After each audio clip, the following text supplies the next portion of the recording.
रमज़ान चल रहा है और हमारे घर में भी एक नया चैप्टर शुरू हो रहा है। घर में रेनोवेशन का काम चालू है। थोड़ा सा मैस, थोड़ा सा एक्साइटमेंट, थोड़ा सा डस्ट, थोड़ा सा डिस्टर्बेंस, लेकिन सब्र भी तो रमज़ान का ही पार्ट होता है। इंशाल्लाह ईद तक का सब रेडी हो जाएगा। पूरे घर को रेनोवेशन में एटलीस्ट हमें 15 डेज़ और जाएंगे। बहुत ही ज़्यादा काम है, सो हम जितना हो सके उतने जल्दी काम कर रहे हैं। हमें पेंटर भैया ने थोड़ा सा सैंपल दिखाया, देन हमने उसे फाइनलाइज़ किया। उसके बाद हमारा सीलिंग का भी काम साथों साथ चालू है। लास्ट वाले रूम में हमारी सीलिंग बहुत ज़्यादा बुरी तरह से डैमेज हो चुकी थी, तो हमें न्यू सीलिंग लगानी पड़ी।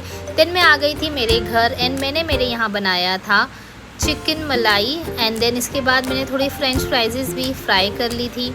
इस साल का रमज़ान थोड़ा डिफ़िकल्ट है बट बहुत ज़्यादा यादगार रहने वाला है। बहुत ही ज़्यादा मैस हुआ है एंड आप ये तो मानेंगे कि आपके पास भले 1 साल का टाइम हो या 2 महीने का टाइम हो, आप एंडिंग में ही फाइनल काम होता है एंड एंडिंग तक का आपका काम रुका ही रह जाता है।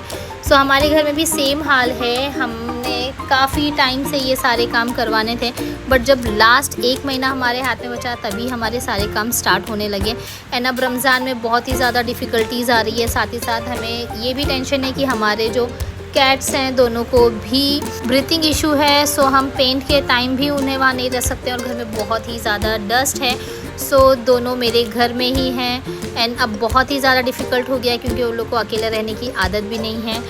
एंड फाइनली हमारे कॉस्मेटिक प्रोडक्ट्स भी आ गए थे। फिर हमने चाय पीते हुए अनबॉक्सिंग की एंड ये वाला पार्ट सबका बहुत ही ज़्यादा फेवरेट होता है, स्पेशली गर्ल्स का। प्रोडक्ट अनबॉक्सिंग का भी अपना एक अलग ही मज़ा होता है। देन इबादत में बहुत डिफ़िकल्टीज़ हो रही है इस बार। कभी कभी लगता है कि इबादत में वो सुकून नहीं मिल रहा है। नमाज के लिए भी जगह सेट करना एक स्ट्रगल बन गया है हमारे लिए। दिल में थोड़ा सा गिल्ट आता है कि प्रॉपर तरह से इबादत नहीं हो रही है, बट फिर याद आता है कि अल्लाह नीयत देखता है, परफेक्ट एनवायरनमेंट नहीं। सो इसी के साथ एक और रोज़ा ख़त्म होता है। आज के लिए इतना ही। Love your self.